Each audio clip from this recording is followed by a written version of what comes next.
guess what? I am down 9 pounds. Just getting up and moving around, even limited as it is for me right now, getting up and moving around and getting back on my keto. Miracle. No, common sense. The weight's coming back off. Hallelujah for that. We've got a long ways to go to even get back to before all this disaster. And then, of course, to just, work on getting healthy and getting all this extra weight off. But we are getting back on track, and that feels wonderful. Okay, I got dressed, and my jeans, they fit again. They're still snug, but hey, woo! This long, bitter journey. I don't want to get too confident and say that it's coming to an end, because it's not. Still gonna end up having to have my foot worked on, most likely, and my wrist, but I can put my pants on again. Hey! 3 months, God, 3 months of being injured and recovering and stuck in one place and depression eating and all of that. It really took a toll. But we're down 10 pounds, 9 pounds, 9.5?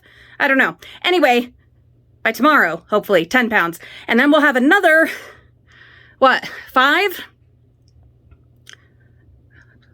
Gotta do some math here. Yeah, like another 5 pounds to go to get the 3-month gain off.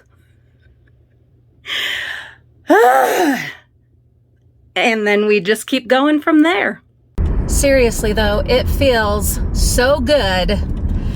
Oh, being back on track, being active and mobile again, and living life. Not exactly in the way that I would like to, not, doing everything I would like to do, but we're taking that a step at a time. But even just to not have my jeans like digging into my belly button, what a difference, That really does make a difference.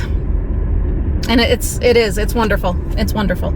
Progress is happening. I'm feeling good. I'm out on some backcountry roads right now. It's nice. It's a beautiful fall morning. I am loving it. Yesterday was such a good day. The beginning of this video, that was yesterday. Such a good day. Sometimes things just work out, and a lot of it is down to our attitude. And I know we know that. A lot of it is down to our attitude, how we respond to things. So for instance, my husband had left his main keychain at work yesterday and had just used his spare key to drive home. Well, our bedroom door has a lock on it, and this morning I had come out of my room and locked the door, as I do every morning.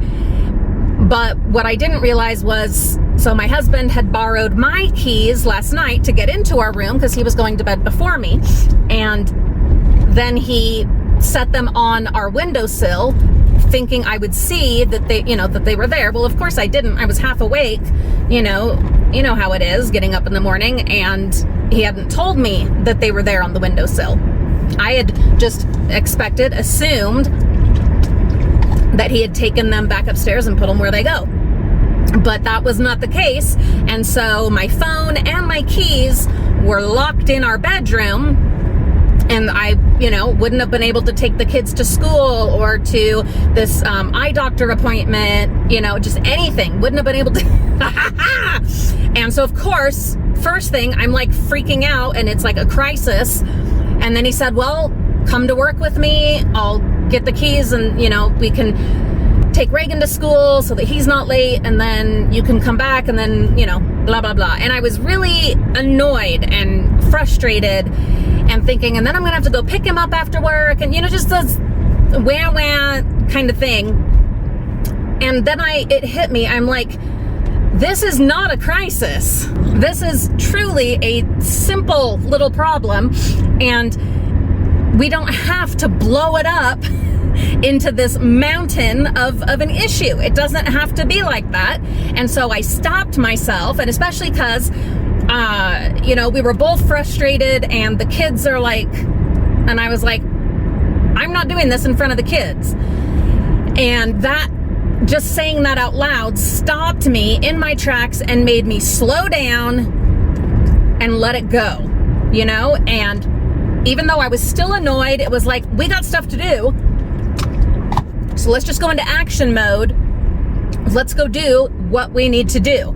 So we took Reagan to school, and then we went up to my husband's work. He went in, he got me the keys, and I came home and we got everything else done. And on the way, you know, at first it was, you know, that moment of tension when it could go either way, where you don't end up talking to each other for like 3 to 5 days. These are relationships. Marriage, it's an everyday effort, every day. And some days I do really well at that, and so does my husband. And then other days we suck at it. We're just awful at it. So, but you know, 17 years in, obviously we've worked at it more than we haven't. So I call that success. But I think we both just decided this is not going to turn into a mountain. We're not doing that. This is not ruining our Friday. Enough, stop. And, you know, pretty soon we were laughing and joking about stupid stuff because my husband doesn't normally take the kids to school, and so he didn't know this or this, and we started, you know, teasing each other about it and joking and being stupid, and then that led to other joking and more stupidity, and it was wonderful. And so by the time we got to his work, everything was fine, and you know, we're kissing goodbye, and I'll see him this afternoon. I'll pick him up. And it didn't have to turn into a disaster. And I'm so glad that both of us let it go and just did what needed to be done and didn't destroy the day, the weekend, the whole next week over this dumb little situation. That's today's lesson, my darlings. That is today's lesson. Molehills do not need to become mountains. And as the dad of the family that I used to nanny for in Connecticut, he has since passed on, rest in peace, Richard. But something that he always used to say, and of course in a, you know, New England accent, so I won't be able to say it quite right, but it's not a crisis. Something like, it's not a crisis. He would always say that when his kids, and sometimes even me, well, I was a kid, I was like 19, but when his kids would have an issue, a problem, whatever, and you know, when you're a kid, anything is a massive problem, right? He would always say that, it's not a crisis. And I say that now to my kids and also to myself, and I'm so glad that it wasn't a crisis, this little thing. And you know, we have these things every day, and if we hadn't have been able to go and get the keys or whatever, it could potentially have been a pretty big crisis. It would have, but really, would it though? I don't think so. Like, would it have been seriously inconvenient and a pain in the neck? Yes, it would. Yes, it would. Kids would have ended up being late for school, and maybe we would have had to pay for a locksmith, you know, just if it had gotten to that point, if it was something like that. But it wasn't, okay? And so it came down to us not turning it into something like that. And that's anything and everything in life. And I'm circling back here to the fact that I was not 100% immobile, but physically and mentally and emotionally absolutely sedentary and nearly immobilized. And, you know, I had sunk into a deep depression over this summer with only my gardens, the ones I could get to, as my solace and my comfort, and was eating in terrible ways, horrible nutrition, and no movement and no activity and all of it. And was it a crisis? Yeah, it was. It was. Because it threw everything off track, and physically, I mean, I had, and my foot is, you know, pretty destroyed, and I had to have major abdominal surgery, you know, for the other part. So yeah, it was a crisis, but it didn't end like everything, you know what I mean? And so even as bad as it was, and even though my response to it could absolutely have been better, I still need to acknowledge and to let myself enjoy, let myself not fall too deep into the kicking myself and sorry, trying to say this in words, but just thinking out loud here as I do. It could have gone worse. I could have done worse than I did. Did I gain like 15 or 20 pounds? Yes, I absolutely did.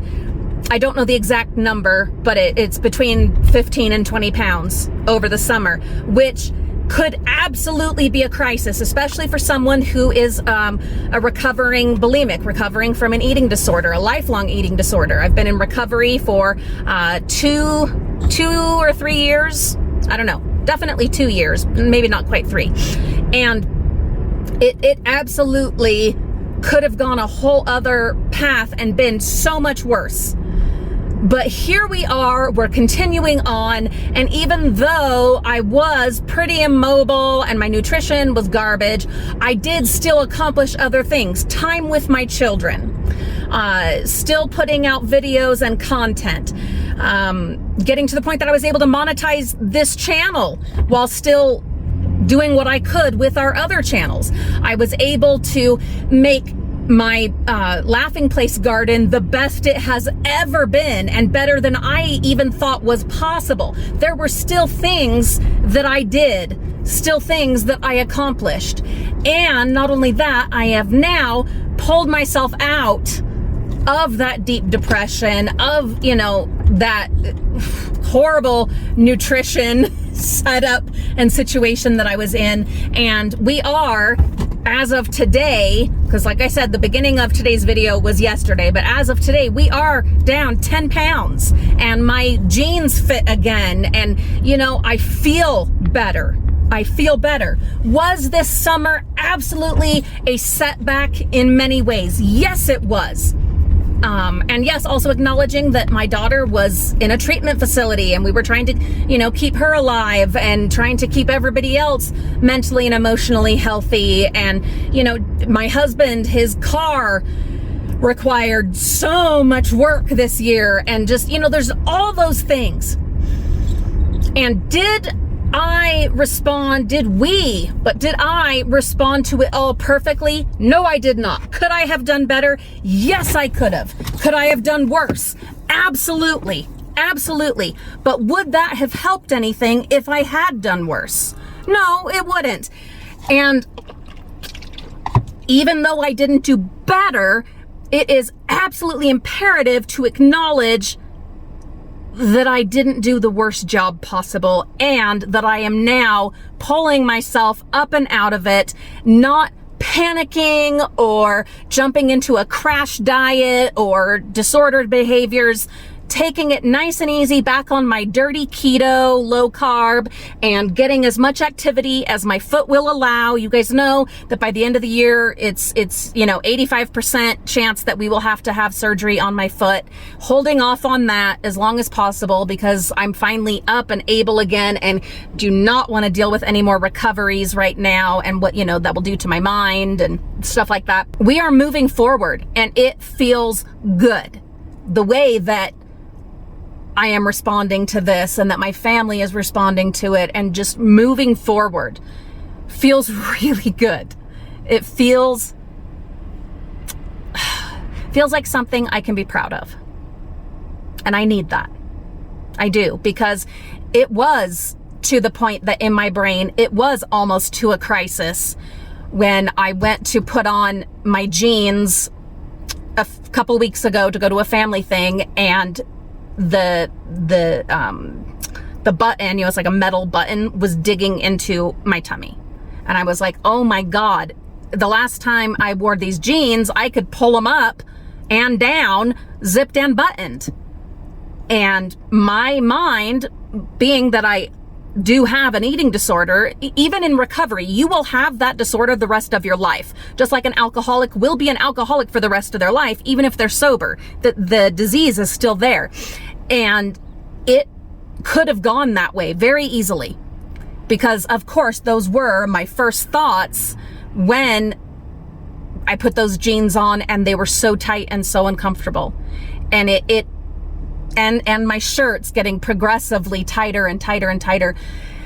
It really could have gone absolutely downhill. I could have spiraled quickly into a very bad place, but I didn't. And had I gotten to a place that was really frustrating and upsetting for me? Yes. And does part of me still look at that as a failure? Yes, my irrational mind does. But then my rational mind says, listen, Julie, all you needed to do was start getting movement again and stop eating all that garbage, shitty food. And guess what? The weight starts falling right off. We're down 10 pounds in, 2 weeks? If even that, it might not even be 2 weeks. Because, yeah, I had gained the weight, but it's not like I created a new set point for my body or anything like that. It was just that, the circumstances. And I was broken.